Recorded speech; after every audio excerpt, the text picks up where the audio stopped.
حضرات گرامی، اب میں اس پروگرام کی تیسری تقریر پیش کرنے کے لیے میں دعوت دیتا ہوں عزیزم ابو ہریرہ ابن جمیل احمد کہ وہ آئے اپنی تقریر پیش کریں۔ الحمدللہ الذي صرفنا لعلوم الحديث والقرآن والصلاة والسلام على من قال إنما بعثتم معلما أما بعد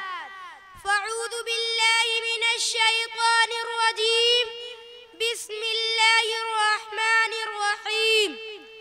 وعلم آدم الأسماء كلها وقال النبي صلى الله عليه وسلم العلم نور أما بعد۔ ہم سے تاریخ ہے، تاریخ کا عنوان ہے ہم سے تاریخ ہے، تاریخ کا عنوان ہے وقت بھی جانتا ہے، وقت کی پہچان ہے ہم سے الجھو گے تو انجام برا ہوگا، رب کعبہ کی قسم صاحب ایمان ہے ہم۔ قابل صد تکریم اساتذہ اکرام اور میرے ہم مکتب ساتھیوں،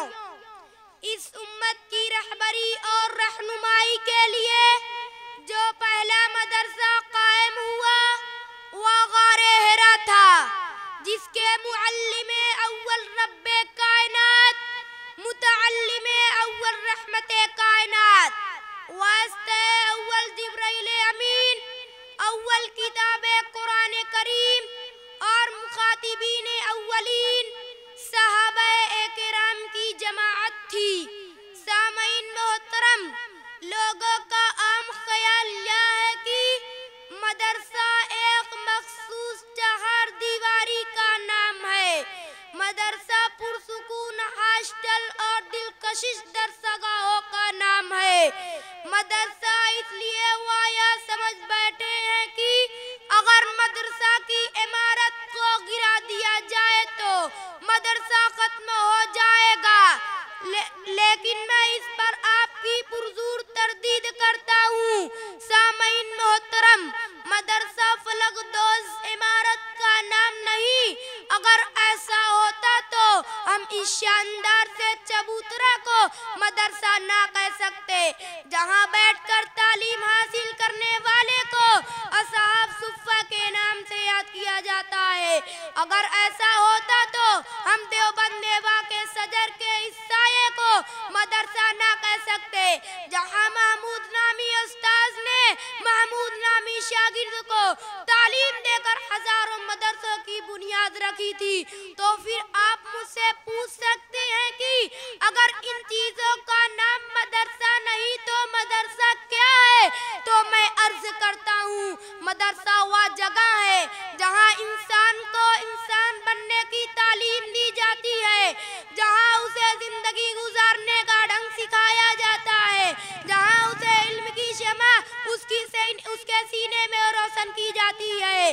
جہاں اسے اعلیٰ اخلاق اور آداب سکھلائے جاتے ہیں۔ دور حاضر میں ان دینی مدارس کا جائزہ لیتے ہیں تو فوراً ذہن کی گلیوں میں یہ سوال گردش کرنا شروع کر دیتا ہے کہ ان دینی مدارس کا کیا کردار ہے؟ اگر آج یہ دینی مدارس نہ ہوتے تو آپ کا نکاح پڑھانے والا کوئی نہ ہوتا، اگر آج یہ دینی مدارس نہ ہوتے تو جنازہ پڑھانے والا کوئی نہ ہوتا، اگر آج یہ دینی مدارس نہ ہوتے تو خانقاہوں میں اللہ کا نام نہ گونجتا، اگر آج یہ دینی مدارس نہ ہوتے تو قومی اسمبلی میں ناموس رسالت، ناموس صحابہ کی کوئی لڑائی نہیں لڑتا۔ سامعین محترم، علامہ محمد اقبال رحمت اللہ علیہ، جن کی زندگی کا اکثر و بیشتر حصہ کالج و یونیورسٹی میں گزارا، انہوں نے فرمایا